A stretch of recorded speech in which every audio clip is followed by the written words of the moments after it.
The knife moved through the purple vegetables with practiced ease. Walter had been chopping the same way for 40 years, first on Earth, then on colony stations, and now here in his own restaurant. The rhythm never changed. Chop, slide, chop, slide. The sound filled the kitchen of the hearth like a heartbeat. Granite lay near the prep station, his massive body taking up half the floor space. The creature's stone-gray scales caught the light from the overhead panels. He was dozing, his thick tail curled around a support beam. Every few minutes his nostrils flared, tracking the smells of cooking food. "Walter, Table 7 wants extra sauce on their protein bowls," Bryn called from the line. The Corvalli had 4 arms and used every one of them while cooking. His species was known for efficiency, which made him perfect for the dinner rush. "Tell them yes, but charge extra," Walter said without looking up. His hands kept moving, turning the vegetables into perfect cubes. Dews worked at the washing station, his tentacles scrubbing pots with methodical patience. The Hectari never complained, never rushed, just cleaned everything until it shined. Walter appreciated that kind of steady work. The new server pushed through the kitchen doors carrying a tray of empty plates. Tessa was young, barely 20 in human years. Her pillar and features were delicate, with large eyes that seemed to notice everything. She had only been working at the hearth for 3 weeks. She set the plates down and glanced at Granite. The creature had opened one eye, watching her with the patient intelligence that most people found unsettling. "Does he ever move?" Tessa asked. "When he needs to," Walter replied. "Mostly he just keeps me company." Tessa moved closer to Granite, studying him. Her eyes fixed on the thick scar that ran across his snout, a pale line against the darker scales. 3 claws were missing from his front left foot, leaving smooth stumps where they should have been. "What happened to him?" she asked. The kitchen went quiet. Bryn's 4 arms stopped moving. Dews's tentacles froze mid-scrub. Even the background hum of the ventilation seemed to fade. Walter's knife paused above the cutting board. "I mean, if you don't mind me asking," Tessa added quickly. "He just looks like he's been through something." Bryn made a small clicking sound, his species' version of a warning. Tessa didn't understand it. She was 2. New to know the rules. The first rule of working at the hearth was simple: never ask Walter about his past. Walter set down his knife carefully. He turned to look at Granite, and the old creature lifted his head, meeting his gaze. Some conversation passed between them, wordless and complete. "That scar," Walter said slowly, "isn't just on him, it's on both of us." He walked over to Granite and placed his hand on the creature's head. Granite rumbled, a sound like distant thunder. "You really want to know?" Walter asked. Tessa nodded, then hesitated. "Only if you want to tell it." Walter looked at the clock. 2 hours until the dinner rush ended. The kitchen needed to keep moving, needed to keep feeding the 100 customers who would come through their doors tonight. But some stories had weight to them. Some stories needed to be told when the moment came, not later, not never. "All right," he said, "but everyone works while I talk. Bryn, start the protein for the evening specials. Dews, we need those pots clean in 20 minutes. Tessa, you're on vegetable prep with me." They moved to their stations. Walter picked up his knife again and the rhythm returned. Chop, slide, chop, slide. 15 years ago, I worked on Harvest Station, Walter began. Remote colony, about 200 people. They were terraforming a moon, trying to make it livable for agriculture. I ran the kitchen, fed everyone 3 meals a day. Tessa started washing the vegetables he had cut. She didn't interrupt. "Found Granite in the biodome," Walter continued. "Someone had smuggled an egg onto the station, probably for the black market. It hatched before they could sell it. He was maybe this big." Walter held his hands a foot apart. "Just a little thing all alone." Granite made a soft sound, almost like a sigh. Kept him in the kitchen storage area, fed him scraps, watched him grow. He got big fast. Earth reptiles do that when they have enough food. Within a year, he was too large to hide. "Did you get in trouble?" Tessa asked. "Some," Walter admitted. "But by then, everyone knew him. He was gentle, never caused problems, helped me move supplies, kept the rats out of storage. The station director decided to let it go. Bryn worked the grill, his 4 arms flipping proteins in perfect sequence. But Walter knew he was listening. They were all listening. Harvest Station was quiet, Walter said. Boring even, same routine. Every day, wake up, cook breakfast, prep lunch, make dinner, nothing ever happened. He paused, his knife hovering over the cutting board. Until the red chain came. The kitchen seemed colder suddenly. Tessa stopped washing vegetables. Even Dews had slowed his cleaning. Raiders? Bryn asked quietly. Walter nodded. They wanted the terraforming equipment, worth millions on the black market, and the genetic seed banks. Those were priceless. His hands started moving again, faster now. The knife bit into the vegetables with more force. The station's security team was 4 people. The raiders were 20, maybe more. They hit us during the night shift when most of the colony was sleeping. Took out communications first, then power to the security station. By the time anyone knew what was happening, they were already inside. Granite stood up slowly, his massive body unfolding. He moved next to Walter and sat, pressed against his leg. The old human reached down and touched the scar on the creature's snout. This scar, Walter said softly, is where everything changed. The alarm had woken Walter at 400 hours, same as always.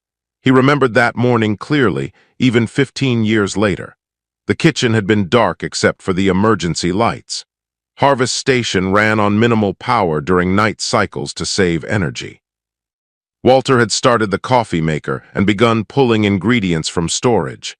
Breakfast for 200 people required preparation. He worked alone most mornings, enjoying the quiet before the chaos of the day began. That was when he heard the scratching at the storage room door.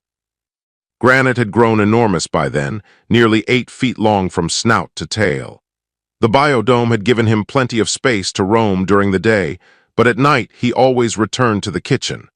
Walter had built him a sleeping area in the back, near the walk-in freezer. "You're up early," Walter had said, unlocking the door. Granite pushed through and went straight to his food bowl. Walter laughed and filled it with the protein scraps he saved from dinner service. The creature ate with focused intensity, his powerful jaws making short work of the meal. The station had been peaceful then. Walter remembered thinking how lucky they were. No pirates, no equipment failures, no drama. Just the slow work of turning a dead moon into something that could grow food. He had been mixing batter for breakfast cakes. When the lights went out, total darkness, the kind that only happened when main power failed completely. Emergency systems should have kicked in within seconds. They didn't. Walter stood frozen, his hands still in the mixing bowl. The only sound was Granite's breathing in the darkness. Then the screaming started. It came through the comm system, distant voices shouting in panic. Weapons fire. The distinctive crack of plasma rifles. Someone yelling to lock the doors to get to the safe rooms. Walter pulled his hands from the batter and wiped them on his apron. His heart hammered in his chest. He moved through the dark kitchen by memory, finding the emergency locker where they kept basic supplies. His fingers found a hand light. He clicked it on. Granite stood at attention, his head lowered, body tense. The creature sensed danger even if he didn't understand what was happening. The comm system crackled. A voice came through, cold and unfamiliar. "All colonists will move to the main habitat ring. Now, anyone who resists will be shot. This station is under our control." Walter knew that voice didn't belong to station security. The accent was wrong, the tone too calm. Pirates, raiders, whatever they called themselves, they were here for the equipment. He moved to the kitchen's viewing panel and looked out into the corridor. Through the reinforced glass, he saw colonists being herded past. 3 raiders in black armor walked behind them, weapons raised. Walter recognized faces in the crowd. Dr. Hirsch, who always asked for extra vegetables. The Rodriguez family, including their 2 children. Old Peterson, who worked in hydroponics and told terrible jokes. They all looked terrified. One of the raiders hit a man who walked too slowly. The colonist fell and his wife screamed. The raider kicked him until he stood up again. Walter felt something cold settle in his stomach. These weren't professionals here for a clean theft. They were thugs who enjoyed the violence.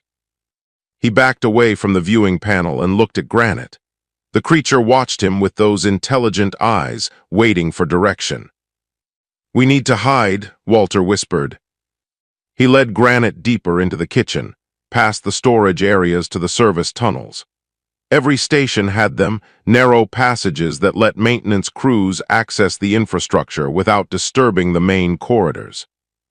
Walter had mapped these tunnels during his first year on Harvest Station. He liked knowing the bones of a place, understanding how things connected. They climbed down a ladder into the tunnel system. The hand light cut through the darkness, showing pipes and cables running along the walls. Granite followed, moving with surprising grace for his size. Walter heard footsteps above them. The raiders were searching the kitchen now.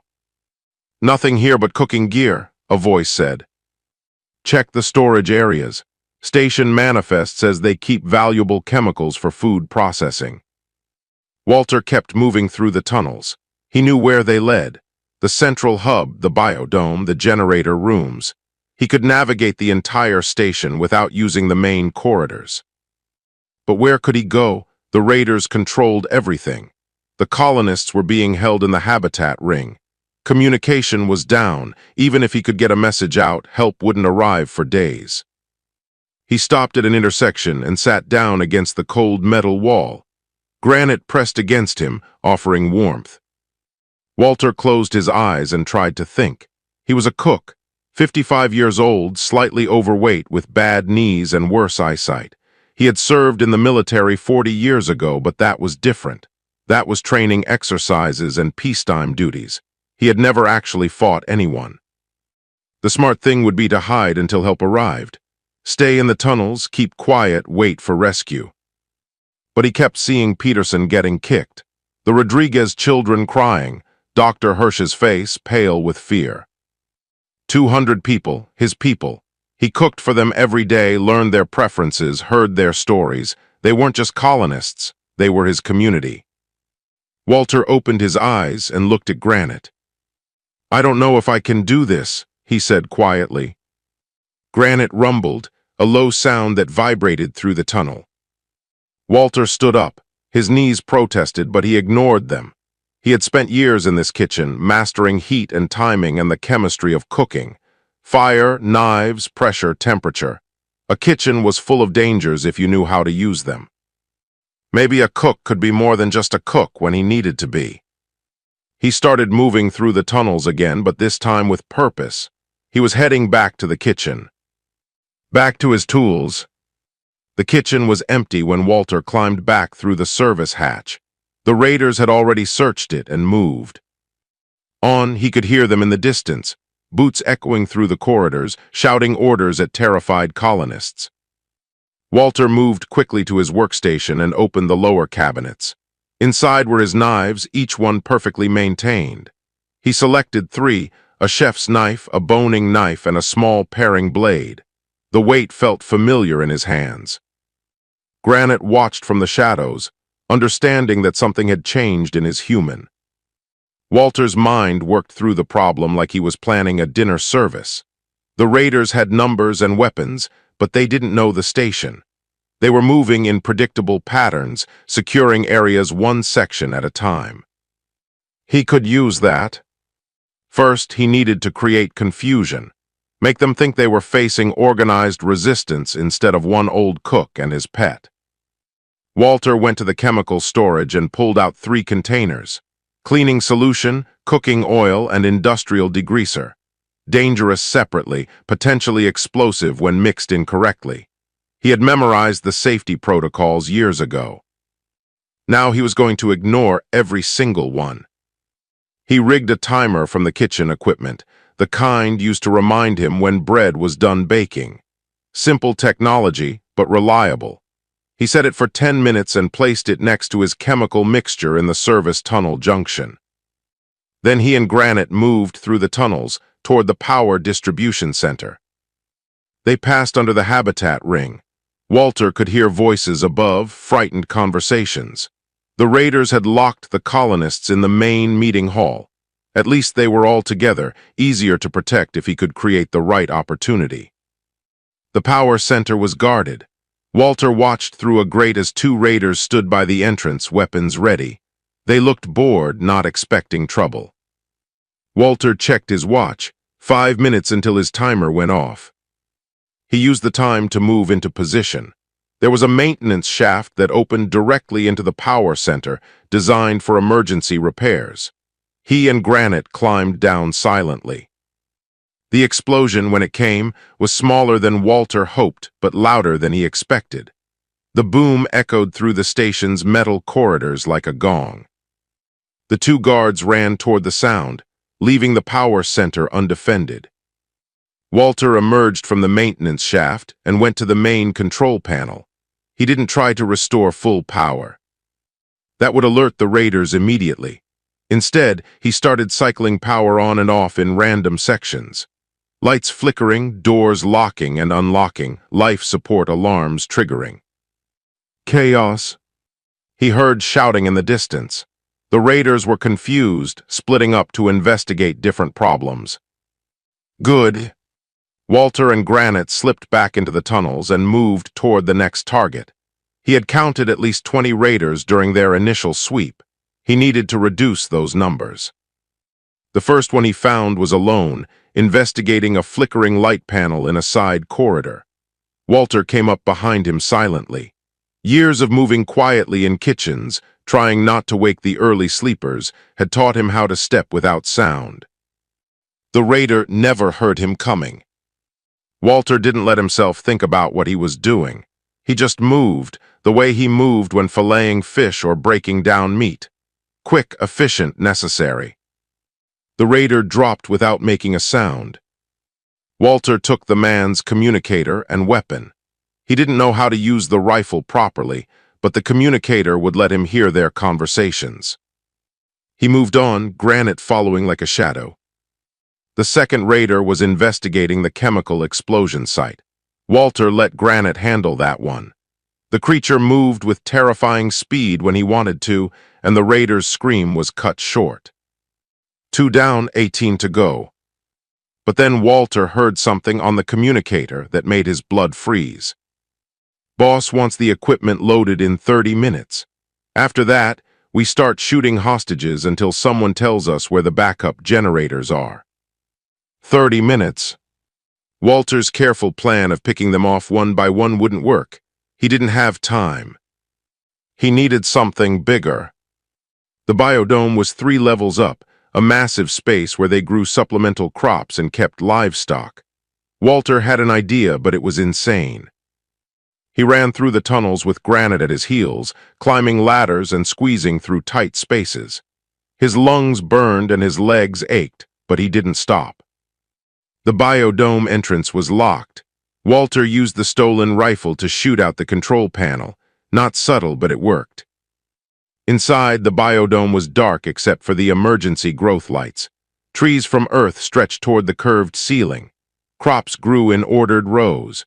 And in the livestock section, the animals moved restlessly, sensing trouble. Walter opened every pen. Chickens, goats, 2 cows, and the prize specimens, 4 razorbacks from Earth. The pigs were massive, aggressive, and had been brought to test how Earth livestock adapted to low gravity. They adapted well, too well. Walter climbed onto a maintenance platform as the animals flooded into the biodome.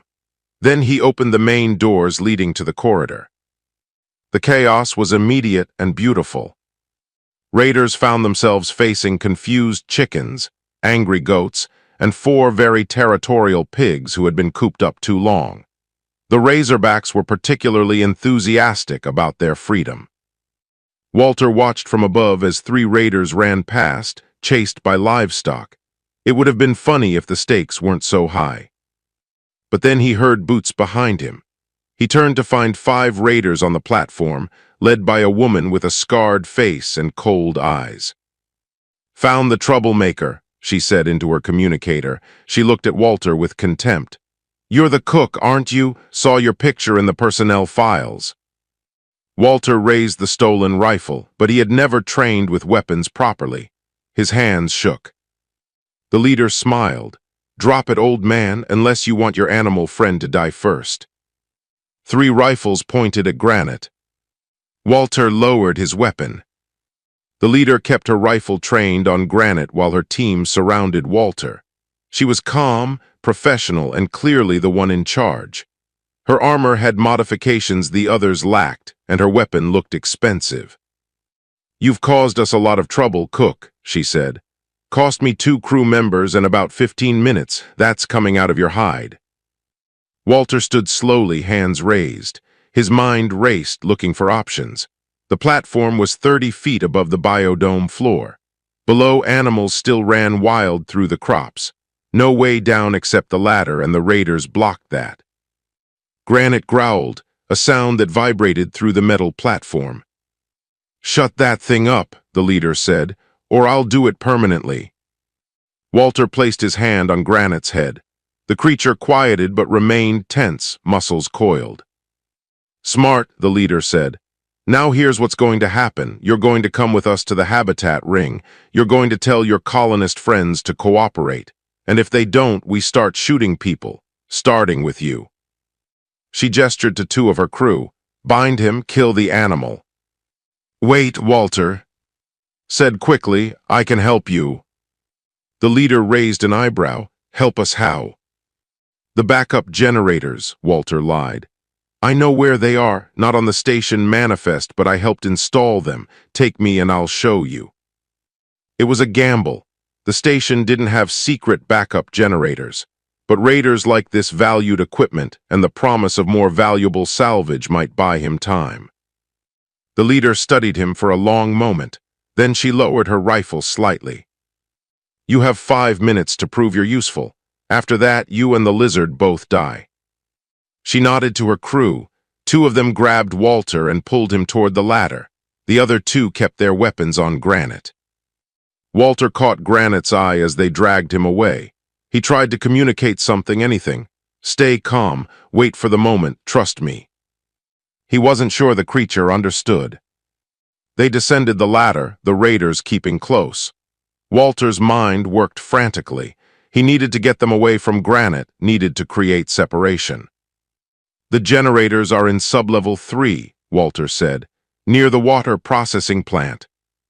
The leader spoke into her communicator. "Change of plans. Taking the troublemaker to sublevel 3. Meet us at the habitat ring in 20 minutes with the hostages." 20 minutes? That was all the time Walter had to work with. They moved through the corridors, weapons pressed against Walter's back. He led them toward the lower levels, taking the long route, buying seconds wherever he could. Sublevel 3 was cold and damp. Water dripped from pipes overhead. The processing plant hummed in the distance, its automated systems still running despite the chaos above. "Where?" the leader demanded. Walter pointed to a maintenance room. "Through there, behind the filtration tanks." 2 raiders went in first, weapons ready. They found only old equipment and spare parts. The leader grabbed Walter by his collar and slammed him against the wall. "You lied." "No," Walter gasped. "Wrong room, next one over." She hit him hard across the face. Pain exploded through Walter's jaw, and he tasted blood. "Last chance, Cook." Walter pointed with a shaking hand to another door. The raiders checked it, also empty. The leader raised her weapon to Walter's head. Her finger tightened on the trigger. Then the lights went out. Total darkness, the same as when the raid started. But this time Walter had expected. He had been counting in his head, timing the power cycles he had programmed earlier. He dropped and rolled, feeling the heat of weapons fire pass over his head. The raiders shouted, switching to their helmet lights. But Walter knew this level in the dark. He had worked here for 5 years. He ran. Behind him, the raiders gave chase. Their lights cut through the darkness, searching. Walter ducked behind a water tank, then sprinted down a side passage. A shot grazed his shoulder. He felt the burn but kept moving. He needed to get back to Granite, needed to make it to the biodome before the 20 minutes expired and they started killing hostages. But 3 raiders were between him and the ladder up. Walter pressed himself into a narrow gap between 2 pipes. The raiders spread out, searching methodically. They knew he couldn't hide forever. Then Walter heard something that made his heart stop. A roar, not from the biodome above, but from somewhere close. The sound echoed through the sublevel corridors, making the raiders freeze. Granite had found a way down. The creature emerged from a side passage, moving fast. He was bleeding from a cut across his snout, a fresh wound that hadn't been there before. One of the raiders must have gotten a shot off before Granite escaped. The sight of the wound did something to Walter. All the fear, all the hesitation burned away in an instant. These people had hurt his friend. Walter came out of hiding and rushed the nearest raider. The man turned, surprised, and Walter tackled him with all his weight. They went down hard on the metal floor. Walter had never been a fighter, but he had spent 40 years working with knives, developing grip strength and precision. He knew where to strike to make someone stop moving. The raider stopped moving. Granite hit the other 2 like a landslide. His jaws closed on one's arm and the man screamed. The other raider fired, but the shots went wild in panic. Walter grabbed the fallen raider's weapon and pulled the trigger. He had no idea how to aim properly. The rifle kicked hard against his shoulder, but at close range it didn't matter. The second raider fell. The leader emerged from the maintenance room, weapon raised. She saw her crew down and her face twisted with rage. "You're dead, old man." She aimed carefully, professionally. Walter knew he wouldn't survive the shot. Granite charged. The leader turned and fired a plasma cutter instead of a rifle. The beam sliced across Granite's face, cutting deep into his snout and through 3 claws on his front foot. The creature screamed, a sound Walter had never heard before. But Granite didn't stop. He crashed into the leader with enough force to crack her armor. She went down and didn't get back up. Walter ran to Granite. The creature collapsed, bleeding heavily from the wounds. "No," Walter whispered. "No, please." The lights came back on. Somewhere above he heard shouting. The colonists fighting back now that the raiders were scattered and confused. But Walter didn't care about any of that. He held Granite's massive head in his lap, watching blood pool on the floor. "Stay with me," he said. "Please stay with me." Dr. Hirsch arrived within minutes. Someone had radioed her from the habitat ring after the colonists overwhelmed the remaining raiders. She came running with her medical kit, 2 assistants behind her carrying emergency equipment. "Move aside, Walter," she said, kneeling next to Granite. Walter didn't want to let go. His hands were covered in blood, his friend's blood, and he felt like if he moved, Granite would disappear. "Walter," Hirsch said more firmly, "let me work." He stepped back slowly, his whole body shook. Hirsch examined the wounds with quick, professional movements. The cut across Granite's snout was deep, nearly to the bone. The missing claws had been severed cleanly by the plasma cutter's heat, which meant no chance of reattachment. "He's in shock," Hirsch said. "Losing blood fast. I need to stabilize him here before we move him." Her assistants unpacked equipment. IVs, pressure bandages, monitors. They worked around Granite's massive form, treating him like any other patient even though nothing in their training had prepared them for this. Walter watched, feeling useless. His shoulder still burned from the graze he had taken, but he ignored it. All that mattered was Granite. Above them, he could hear colonists moving through the station. They had taken control after Walter's chaos gave them the opening they needed. Someone named Rodriguez, the man Walter had seen get kicked earlier, had led the counterattack. Turned out the quiet farmer had military training from 20 years back. The raiders were being rounded up, their weapons confiscated. Station security, what was left of them, were regaining control. But Walter didn't care about any of that. "Is he going to make it?" he asked quietly. Hirsch didn't answer right away. She kept working, her hands steady as she sealed the worst of the bleeding. I don't know, she finally said. I've never treated anything like him. His biology is close enough to Earth reptiles that I can make educated guesses, but I'm working blind here. Please, Walter said. It was all he could manage. Hirsch looked up at him, her expression softened. I'll do everything I can. They moved Granite to the medical bay 2 hours later. It took 8 people and an improvised stretcher. The creature never woke during the transfer, kept unconscious by medication. Walter followed, refusing to leave his side. The medical bay became Hirsch's laboratory for the next 3 days. She consulted every database she could access on Earth reptiles, called in favors from colleagues on other stations, worked 18-hour shifts without rest. Walter stayed in a chair next to Granite's bed. He didn't eat much, didn't sleep much, just watched his friend breathe, counting each breath like a prayer. Other colonists came to visit. They brought food, offered words of support.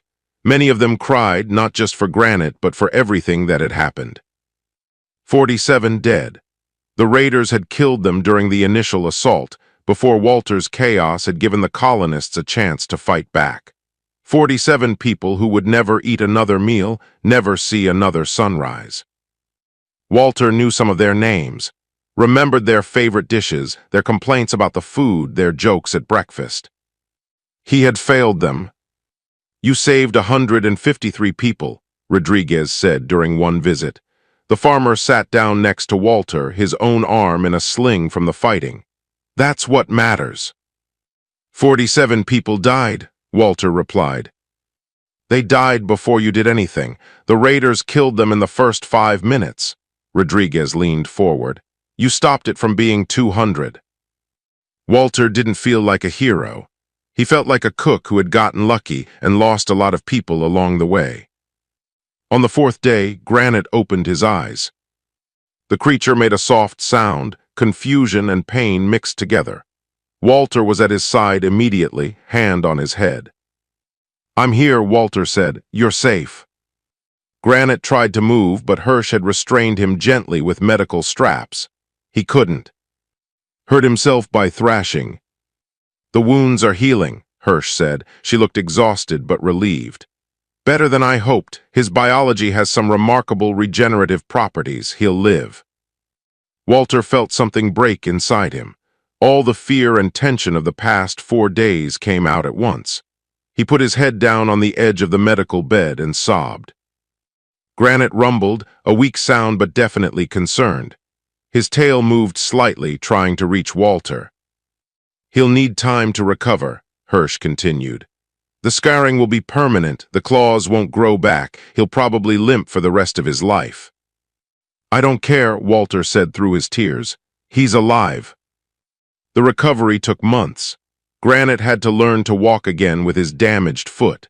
The scar across his snout pulled tight when he opened his mouth, causing discomfort. He would never be as fast or as graceful as he had been.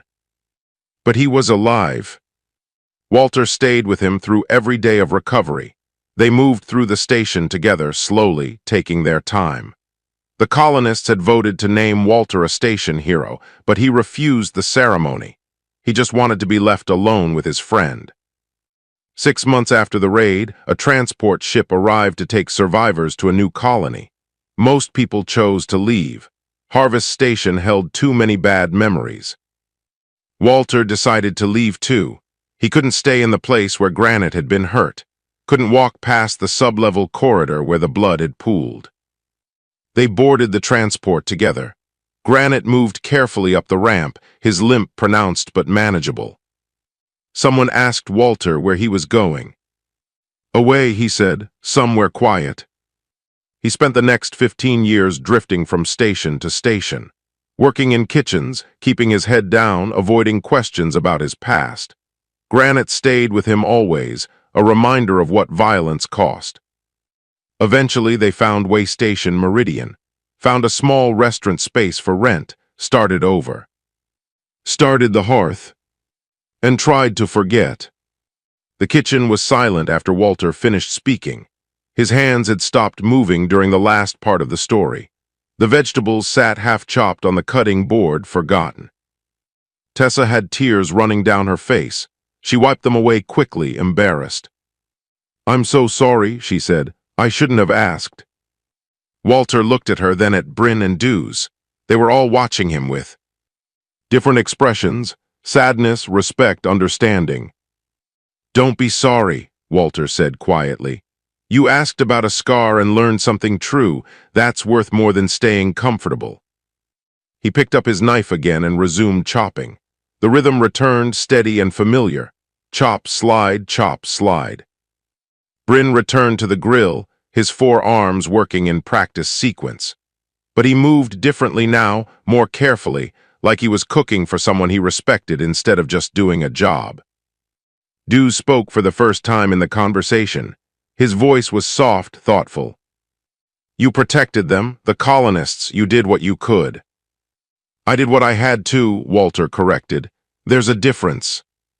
Tessa brought more vegetables to the prep station. She worked next to Walter, matching his pace. "Why did you open a restaurant?" she asked. "After everything that happened, you could have done anything, gone anywhere." Walter considered the question while he worked. It was something he had asked himself many times over the years. "Because feeding people is honest work," he said finally. "You take ingredients, apply heat and skill, and create something that nourishes. No politics, no violence, no complicated moral questions, just food." "But you were a hero," Tessa insisted. Walter set down his knife and turned to face her. "Listen carefully," he said. "Heroes are people who do impossible things and make it look easy. I did impossible things and barely survived. I watched people die. I killed other people. I got my best friend permanently injured. None of that is heroic, it's just desperate." He gestured around the kitchen. "This is what I chose after the desperation. This place, this work, it's my way of protecting people now. Not with violence, but with warmth and full bellies and a place that feels safe." Granite stood up from his spot near the prep station. He walked over to Walter, moving with his characteristic limp. The old creature pressed against his human's leg, offering comfort. Walter reached down and ran his hand over the scar on Granite's snout. "We carry these scars because we tried to protect people we cared about," he said. "The scars don't make us heroes, they just make us people who survived something hard." The dinner rush began right on schedule. Customers started filling the dining area looking for their usual tables. The hearth had a reputation for good food and a comfortable atmosphere. People came here after long shifts, after bad days, after losses and victories. They came here to be fed. Walter and his team moved through the rush with practiced efficiency. Orders came in, food went out. The kitchen filled with the sounds of cooking, sizzling protein, boiling water, timers chiming. Tessa worked the line with more confidence now. She had learned something today beyond how to prep vegetables properly. She had learned that every person carried stories, that scars meant survival, and that protecting people came in many forms. During a brief lull, an older customer called Tessa over to his table. She recognized him as a regular who came in 3 times a week. "Is everything okay with Walter?" he asked quietly. "Saw him through the kitchen window. He looked upset earlier." Tessa smiled. "He was just remembering something, but he's fine now." "Good, this place wouldn't be the same without him." The customer paused. "Tell him the soup was perfect tonight, best I've had." Tessa brought the compliment back to the kitchen. Walter nodded, accepting it with quiet satisfaction. "Table 12 wants to know if you can make the soup a little spicier tomorrow," she added. "Tell them yes, I'll adjust the recipe." Simple conversations, simple requests, the normal rhythm of a restaurant doing what it was meant to do. After the rush ended and the last customers left, the team cleaned the kitchen together. Bryn washed the grill, Dews handled the dishes, Tessa wiped down the prep stations. Walter stood at the door, looking out at the empty dining area. Granite sat beside him, both of them tired but content. "You thinking about Harvest Station?" Bryn asked, his voice gentle. Sometimes, Walter admitted. But less than I used to. This place has its own memories now, better ones. He thought about the customers who came here regularly. The young couple celebrating their anniversary last week. The tired worker who always ordered the same thing and fell asleep in the corner booth. The group of students who studied here while eating their meals slowly to make them last.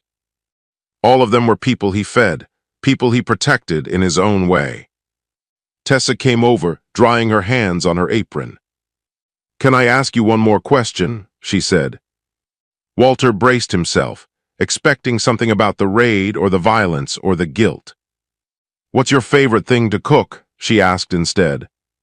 He blinked, surprised. Then he laughed, a real laugh that felt good in his chest. "Bread," he said. "Simple wheat bread. You mix flour, water, yeast, and salt, apply heat and time. It becomes something that feeds people and makes them happy. No complexity, no drama, just honest transformation." "That's beautiful," Tessa said. Walter shrugged. "It's cooking, it's what I do."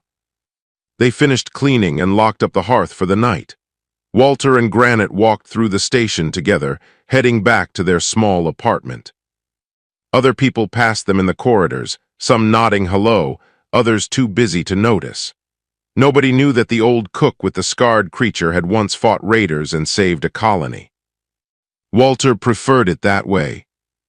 He had been a desperate man who did desperate things when he had no choice. Now he was a cook who made good food and provided a warm place for people to gather. The second version was who he wanted to be. Back in his apartment, Walter prepared Granite's dinner. The creature ate slowly, his damaged jaw making the process take longer than it used to. Walter sat down with his own simple meal and thought about the story he had told today. 15 years of running from those memories, 15 years of trying to forget. But maybe the memories weren't something to run from. Maybe they were just part of his story, like the scar was part of Granite's face. They had survived something terrible together and come out the other side changed but alive. The scars didn't define them. The choice to keep going defined them. Walter finished his meal and cleaned the dishes. Tomorrow he would wake up early, start prep work, and open the hearth for another day of service. He would feed people, protect them with warmth and food and safety. It wasn't heroic, it was just honest work. And that was enough.